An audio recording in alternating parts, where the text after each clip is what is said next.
She only knew mating for duty, and for a human showed her what pleasure truly meant. Kayla stood still, in the long white line, her hands by her sides. Her face calm like always. The room was cold and bright, filled with soft humming sounds from the walls. Every female in her unit stood in perfect silence, waiting for their name to be called. No one looked around, no one whispered, it was not allowed.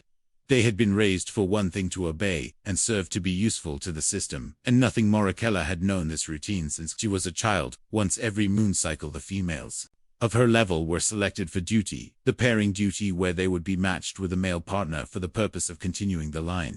There was no emotion, no joy, no voice of choice. It was just the way of life. She never questioned it. No one did. It was how things had always been, and how they were supposed to stay. But this cycle, something was different. Her number had not been called for many cycles, and now when her name echoed from the speakers, there was a strange weight in the air. Her heart did not beat faster, not yet, but there was something strange, something she could not name.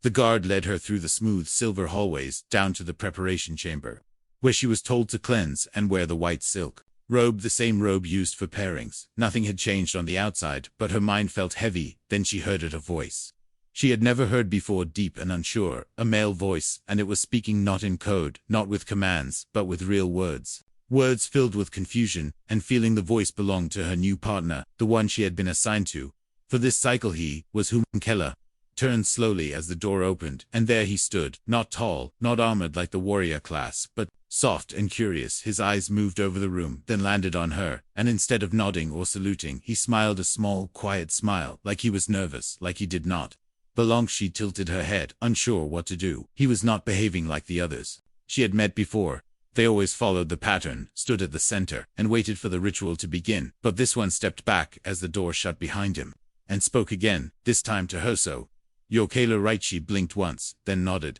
unsure how to answer. No one ever spoke to her like that before. No one used her name like it mattered. He walked to the edge of the chamber, looking at the walls, the lights, the ceiling, then looked at her again and said, "They didn't tell me much about this place. They just said I'd be paired and then brought here. I didn't think it would be like this." Kayla tried to explain the rules, but he raised his hand, gently, not to stop her, but to ask for her patience. He said he needed time to think. Time to understand. She did not understand what he meant. Time was not given in this place. Time belonged to the system. Still she stayed silent and watched him as he looked around again, like he was searching for something missing. He said, "Is this normal for your people to be so quiet, to just do what you're told?" She nodded again, then said softly, "Yes, this is normal. This is duty." He frowned, not in anger, but in pain, like her answer hurt him somehow. Then he walked to the middle of the room and sat down, crossing his legs and motioning for her to do the same. She hesitated, but followed him, sitting across from him. In silence he looked into her eyes and asked, "Do you want this?" She opened her mouth, then closed it again. No one had ever asked her that before. Want was not part of the process. Feelings were not part of their world. She looked away, confused, unsure what to say. He said, "I won't do anything you don't want. I'm not here to use you. I just want to understand." That word again, wanted, made her feel strange. Her chest felt tight, her fingers curled in her lap.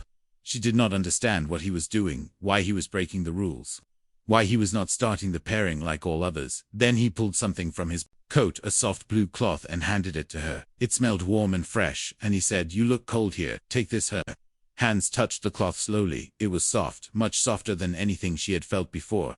She held it close without thinking, and for the first time in her life she felt something more than duty, something small and hidden, but real. The door chimed again. The speaker said the ritual must begin, and yet Eli the human did not move. He stood up and said, "We're not doing this, not." Like the scaler stood to the cloth, still in her hands, her eyes wide, her breath short, as the guards opened the doors and stepped inside. Eli stepped in front of her and said, "She's not just a tool, she's a person. She deserves." Morikella did not understand why her chest ached, why her throat felt hot, but when she looked at Eli, she knew one thing for sure: he was not like the others, and for the first time she wanted to know what that meant. The guard stood still as the human Eli spoke, his voice calm but firm, his eyes clear and strong. Kayla felt strange standing behind him, wrapped in the soft cloth he had given her. It was small and simple, but it felt like a shield against everything around her. She did not understand why her body refused to move, why her legs felt heavy as stone, but her heart kept beating faster, like something inside her had been unlocked without warning.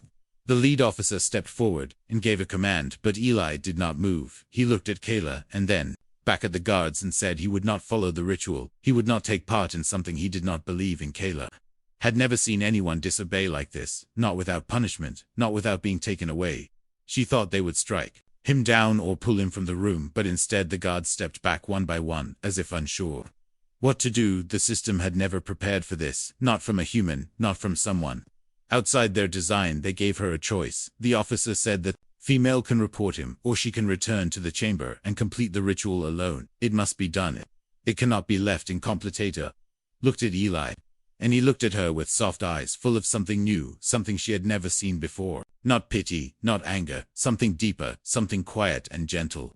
Like the way light touches water in the early morning. She turned to the guards and said she would speak with him alone. She would complete the ritual after, if needed, but she wanted to understand his words. They hesitated, but then left the room, sealing the door behind them. Now it was just the two of them again, standing in silence.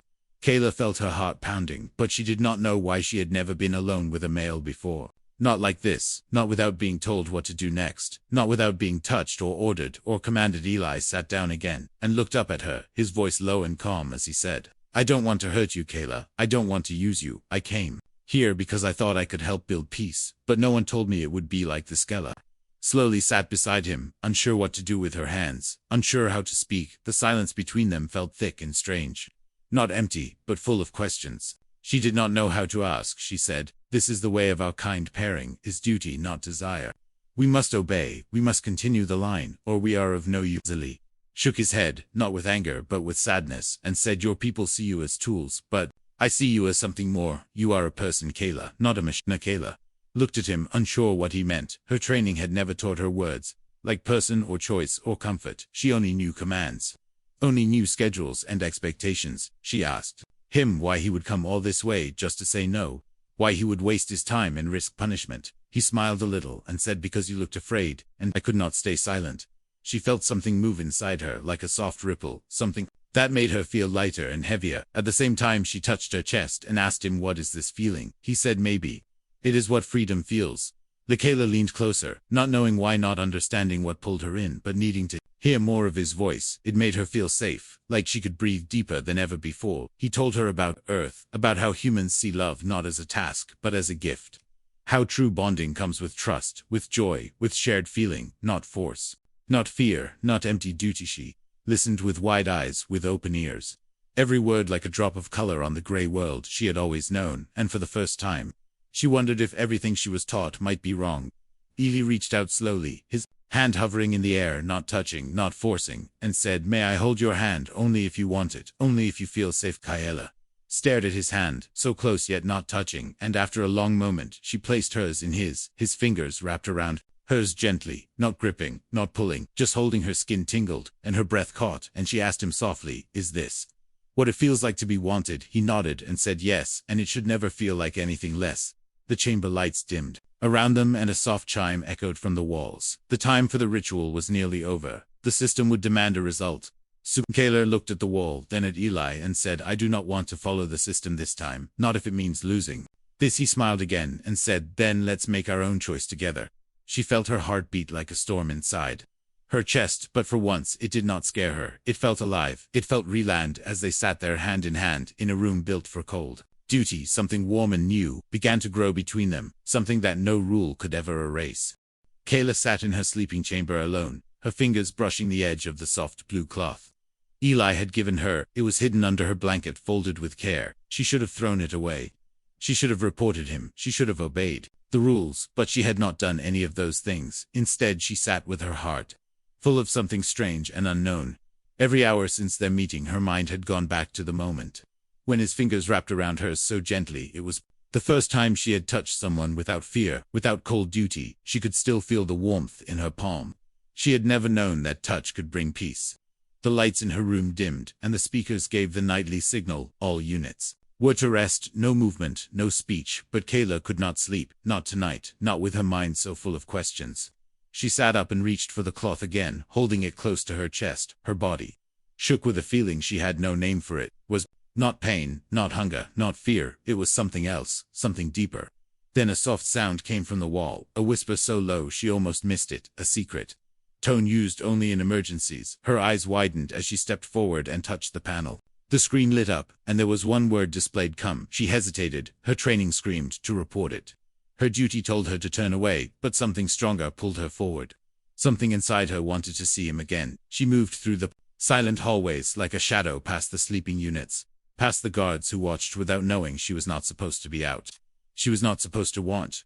She reached the old storage wing, a place rarely used anymore. The door opened with a soft hiss, and there he was, sitting on the floor with a small lamp beside him. His smile was tired but kind. Kayla stepped inside slowly, her eyes wide, her voice small. She asked, "Why did you call me here? What if we are caught?" Eli nodded and said, "I know the risk, but I had to see you again. I had to know if you felt it too." Kayla did not answer, not with words. She sat beside him and let her shoulder touch his. Just barely, just enough to feel his warmth. He reached into a small bag and pulled out a square device. He pressed it, and soft music filled the air. Not sharp, not loud, just soft sounds that made her chest feel full. "What is that?" she asked. "It is a song from my world," he said. "We listen to it when we feel things too big for words." Kayla listened in silence. The music wrapped around her like the cloth, like his voice, like the memory of his hand.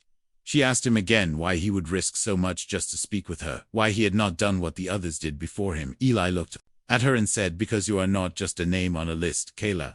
You are more than that. You feel, you think, you wonder, and you deserve more than what this place gives you." His words made something inside her break, not in pain, but in light. It was like a wall in her heart had cracked open, and now something warm was flowing through. She reached out slowly and touched his face, her fingers brushing his cheek. He did not flinch. He just smiled and closed his eyes, like her touch was something beautiful. She whispered, "Am I allowed to want this?" "Yes," he said, "always." She leaned her head on his shoulder and let the music carry her away.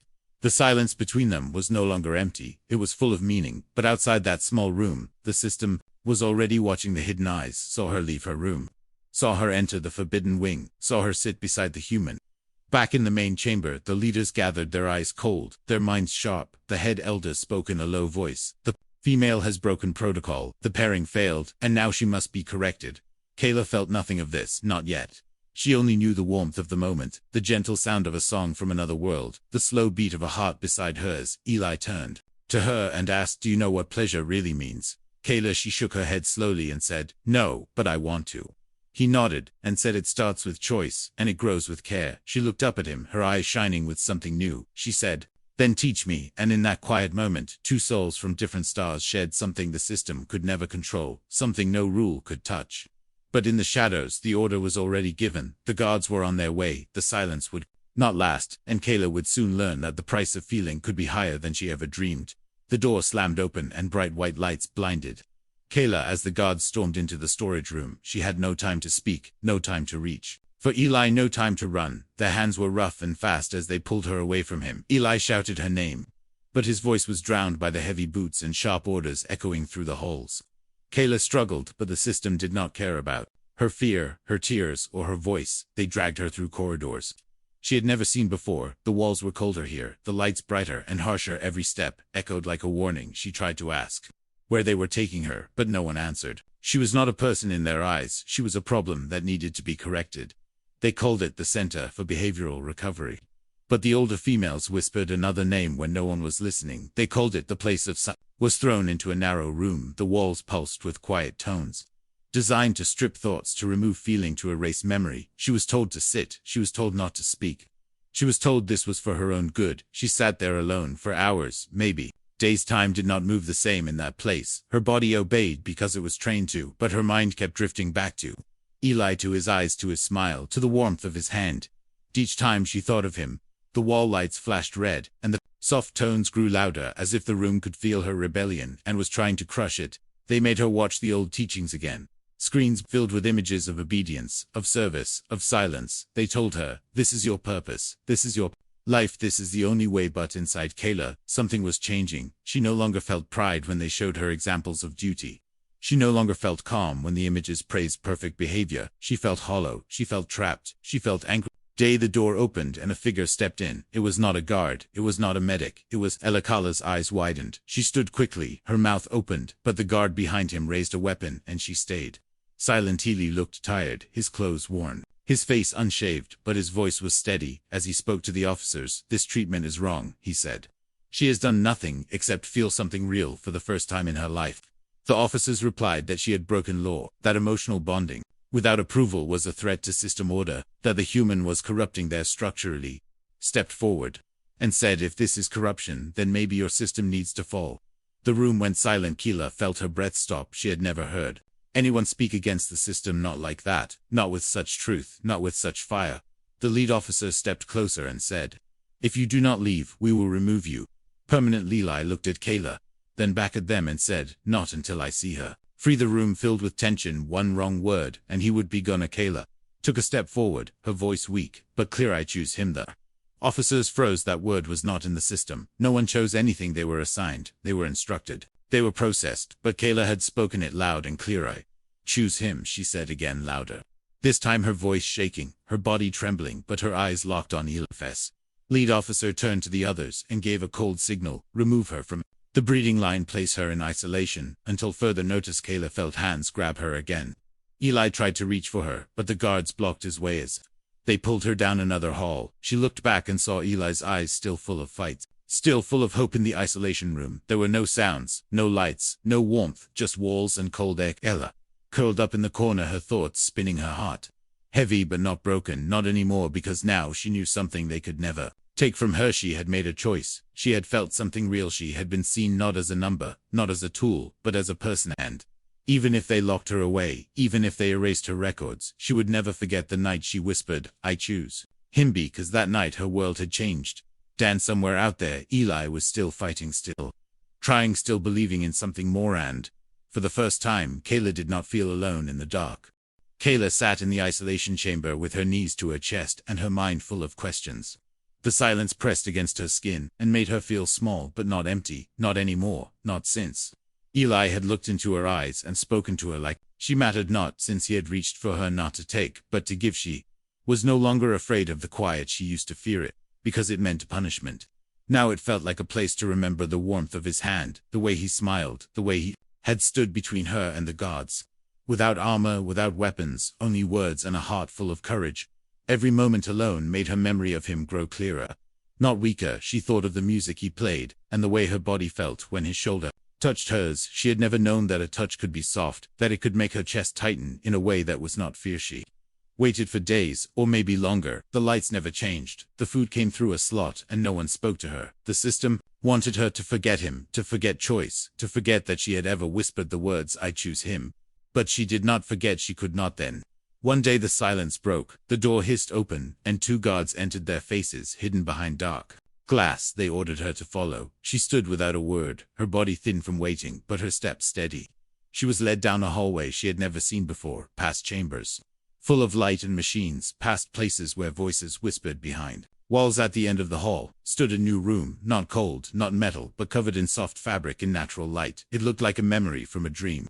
The guards stepped aside, and there stood Ellie. Kayla froze, her hands shaking, her throat tight, but not from fear this time. It was something else, something rising, like heat, like hope, like a storm trapped inside her ribs. Eli smiled, that same tired but honest smile, and held out his hand. She walked toward him slowly, her eyes never leaving his. He said, "They agreed to release you under observation, but only if you stay with me, only if you follow certain rules." Kayla asked what rules, and he said, "The kind that keep you safe, the kind that let you feel without fear." He guided her into the room, and she sat on the edge of a soft seat, her fingers tracing the fabric like it was made of air. He knelt beside her and offered her a small bowl of warm food. Not the bland rations from before, but something full of color and smell and comfort. She took it in her hands and ate slowly, tasting each bite like it was a story she had never heard. They ate. Eli reached into his bag and pulled out a small round object. He pressed it, and the music began again, soft and slow, filling the space with a feeling that made Kayla close her eyes. He sat beside her and asked, "How do you feel?" She opened her eyes and said, "I do not know the words, but my chest feels like it is alive, and I do not want it to stop." He reached for her hand again, this time not asking, and she did not pull away. Her fingers curled into his, and she felt her breath slow and deep. Kayla looked at him and said, "I have never been touched like this, not even during pairing, not even by the ones who claimed to know my body. They never made me feel." Eli leaned closer and placed his forehead against hers, his voice low as he said, "I see you, Kayla. I see all of you, and I want nothing from you except the truth of your heart." Her eyes filled with something wet, something hot. She reached up and touched her face, confused by the feeling. Eli smiled and said, "Those are tears. They come when the heart cannot hold everything inside." Kayla nodded slowly, her tears falling one by one down her cheeks, her voice shaking as she said, "I was never taught to cry, only to serve, only to obey." Eli pulled her into his arms and held her close, not tight, not rough, just warm and steady. Her body melted into his, and for the first time, she felt what it meant to be wanted. Not for her duty, not for her function, but for herself. She whispered, "Is this what pleasure feels like?" And he answered, "Yes, but it is only the beginning." Light outside dimmed, and Kayla rested her head on his chest. Listening to the rhythm of his heart, she thought about the others in her unit, the ones still trapped in the cycle, the ones who had never heard music or tasted warmth or felt hands that gave instead of took. She wondered if one day they too could feel this, but for now she stayed there in his arms, not as a subject, not as a product, not as a pair, but as a person. And the storm inside her finally began to quiet, as her first real touch became her first real peace. Kayla sat by the window of the small chamber, watching the artificial sun rise over the domed sky. Her fingers rested on the soft cloth Eli had given her weeks ago. It still smelled faintly of him. Even after all this time, the scent brought calm to her heart and made her breathe a little deeper, a little slower. She had never cared about smells before, never cared about the feel of fabric or the warmth of sunlight. But now everything mattered, because now she felt things she was never supposed to feel. Lai entered the room with a gentle smile, his eyes tired but kind. He carried 2 cups, one for him and one for her. The drink was sweet and hot. It made her feel warm all the way to her fingertips. She thanked him softly, and he nodded, sitting across from her. Without a word, their silence was never empty. It was full of comfort, full of questions, full of things neither of them could explain, yet both of them wanted to hold close. Kayla looked at him, her eyes searching his face, and she asked, "Why do you stay? Why do you risk everything just to sit with me, to talk with me, to hold my hand, when the system watches your every move?" Eli leaned back in his chair and said, "I stay because you make me believe in something better. I stay because when you smile, it feels like the stars get a little brighter. I stay because you are not just part of a system, you are a miracle." She looked down at her hands, then at his, her voice low, as she said, "I do not feel like a miracle. I feel broken, sometimes lost, sometimes scared." Lee reached across the table and took her hand in his touch soft and steady, and said, "Everyone feels that way, sometimes even." Isla held his hand tightly, her breath catching in her throat as she whispered, "I was punished for feeling punished, for wanting punished, for choosing you, and yet when I am with you I feel safe, I feel seen."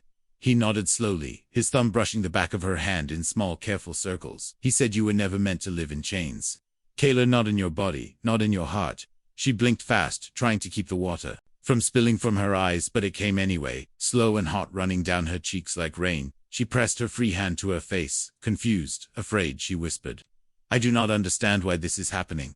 Eli stood and walked around the table, kneeling beside her. He wiped the tears from her face with the edge of his sleeve and said, "These are tears, Kayla. Your heart is full and it needs to speak. This is how it speaks." Kayla let out a soft sound, something between a sigh and a sob, her body shaking. As more tears fell, she did not know if they were from sadness or relief or both, but she did not try to stop them. Eli wrapped his arms around her, pulling her gently against his chest, and she let herself lean into him, her forehead resting against his shoulder, his heartbeat steady in her ear. She stayed like that for a long time, letting her tears fall, letting her chest rise and fall with each breath. She had never felt so close to another being, never felt so human. When the tears finally stopped, she pulled back just enough to look into his eyes, her voice barely a whisper, as she said, "I was always told that feeling made us weak, but now I feel stronger than ever." I smiled and said, "That is because you are not hiding anymore, you are not pretending. You are alive, and that is beautiful."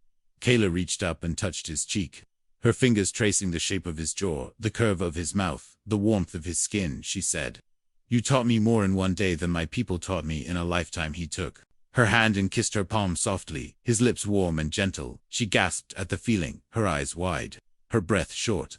She had never felt anything like it, not during rituals, not during instruction, not even during the forced bonding sessions from her past. This was different, this was pure, this was full of light and fire and wonder. She whispered, "I want to feel this again, I want to know more, I want to live with feeling, not just with duty." Lee placed his forehead against hers and said, "Then I will stay by your side for as long as you want me to, for as long as you need me outside the chamber, the system."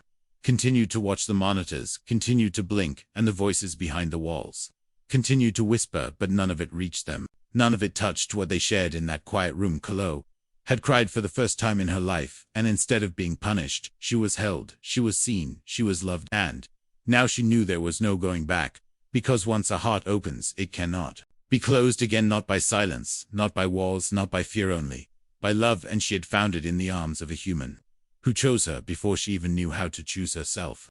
Kayla stood in the garden where Eli first taught her the word choice. Her eyes were closed, and her hands rested on the soft petals of a glowing flower she had never seen. Flowers before meeting him never cared for color or scent or the way wind could move through leaves like music. Now she knew how to feel every part of the world around her, and every part of herself. She heard the sound of boots on the stone path, and opened her eyes slowly. 3 officials walked toward her, their faces hard, their eyes sharp. One of them held a tablet, the other 2 held weapons. They stopped a few steps away, and the lead one spoke in a voice without warmth. You are to return for final evaluation. You must give a full report of your actions with the human. You must declare the bond void, and resume your duties without delay. Killer looked at them not with fear, but with something stronger, something steady and calm. She said, I will come with you, but I will not lie. I will not say I regret what I felt. I will not say I regret what I chose. They led her through the metal halls, past watching eyes and silent whispers. Some stared with curiosity, some with judgment, some with quiet envy. None dared speak to her, but all felt the change that followed her. Like light in a dark tunnel, she was brought before the high chamber, the same place where leaders ruled and orders were shaped. The room was wide and cold, filled with rows of seats and one high platform where the elder stood. His voice echoed like thunder. You have broken law, you have betrayed your role, and you have brought chaos into a world built on order. What do you say in your defense? Kayla stood in the center, her back straight, her voice clear. I say that order without feeling is only a cage. I say that duty without heart is not life. I say that I am not broken, because I chose to feel, because I chose to love. Gasps moved through the crowd. No one had ever spoken of love in that place, not openly, not like truth, not like power. The elder raised a hand and said, this is the language of weakness. This is the voice of Decabee. For Kyla could reply. The chamber doors opened, and Eli stepped inside, his face calm, his steps firm. He walked beside her without waiting for permission, and said, then call me weak too, because I love her, and I will not let you silence her again. The guards moved forward, but the elder held up his hand. He stared at the 2 of them with eyes full of ice, and said, the system cannot bend for one voice, and it will not fall for one. Mr. Kayla reached out and held Eli's hand, her fingers tight, her heart strong, and said, then it will hear more than one voice. Today, one by one, members of the lower ranks began to stand, young females from the bonding units, old caretakers from the dorms, even a few guards, all speaking at once, all saying they too had felt the shift. They too had begun to question. They too had seen a different way, through the eyes of the human, through the courage of the girl who chose her own path.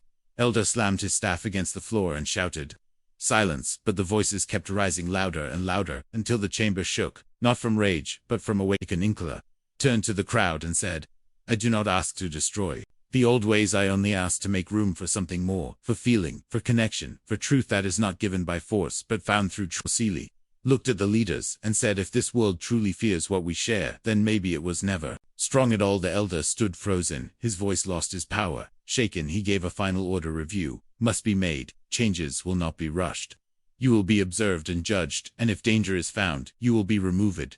Kayla nodded, not with fear, but with purpose. She had not come to demand, she had come to show, and now the first step had been taken. Later that day, Kayla and Eli walked back to the garden side by side. The wind soft, the sky brighter than before. She stopped and turned to him, her voice full of quiet joy, and said, do you think it will last? Sly smiled and said, nothing lasts unless we choose to keep it alive every day, and I choose. Yao. Kayla leaned into him, resting her head on his shoulder, her eyes closing as the scent of the flowers wrapped around them like a promise. She had lived a life without touch, without joy, without meaning. Now she walked in a world changed by one moment, one hand, one heart, and that was more powerful than any law, because what love touched it changed forever.